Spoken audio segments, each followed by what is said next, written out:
us. Please tell us more about A Crowd of Twisted Things and what inspired you behind this title.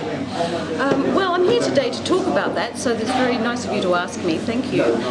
It's basically set in the 1950s, during the time of the increasing racial tensions here over the custody battle for the young girl Maria Hertog, who was split from her parents during the war and taken in by a Muslim lady and raised as a Muslim child.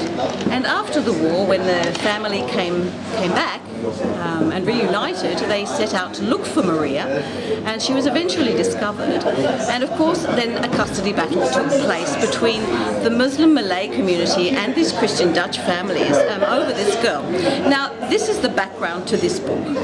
In the book, actually, Annie Collins is my heroine, and she's a Eurasian lady who, having seen Maria found after so long lost in the war, comes back to look for her own daughter, who has been given away by her Australian husband at the same time as he tried to actually murder her, just when the Japanese troops were marching down Bukit Timah Road to occupy Singapore for well over almost 3 years. So the background of the book is the riots that took place about the Maria Hertog story, but her search, Annie's search for her own child, and at the same time she starts to relive some of the lost memories of her life during the war.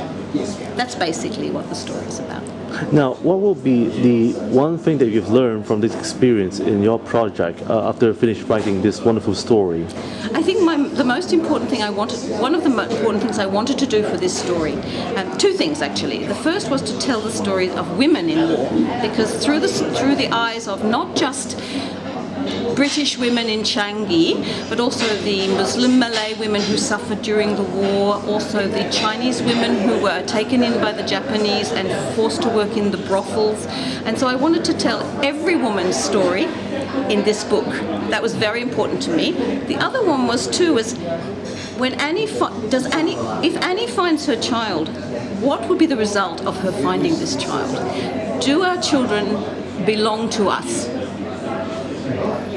or not? At what point do we say a child doesn't belong to me anymore? So I think that's another interesting moral question I wanted to raise in this book as well. Now, what were the books that you have read that inspired you to be a writer?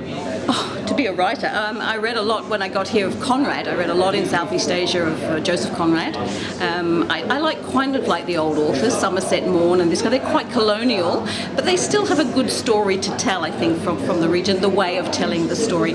For this book, I read the very few stories there were by women in Southeast Asia about the experiences of the war. There was I've forgotten her name now, but the famous heroine of Singapore who was Elizabeth Choi. Elizabeth Choi. Her story, of course, was a fantastically good story for me to research. There was a girl in Changi, which was a British woman's story of her time in Changi, and another book that I think that maybe the Select Books has as well, which was the story of the Comfort Woman. There's a story of a young girl taken into a brothel, and her very harrowing story of that time. Yeah, so. Now, Ms. Dawn, what's next for you? What's the next book that you have in the pipeline? I'm very fortunate to have just won an award for a crime short story. So I think I'm going to write a crime story set in the 1950s in Perth. I've always got quite a few things on the go, but that one's a little bit interesting for me now, a bit of a John Grisham style, quite different. What would be your one advice for aspiring young writers? Write.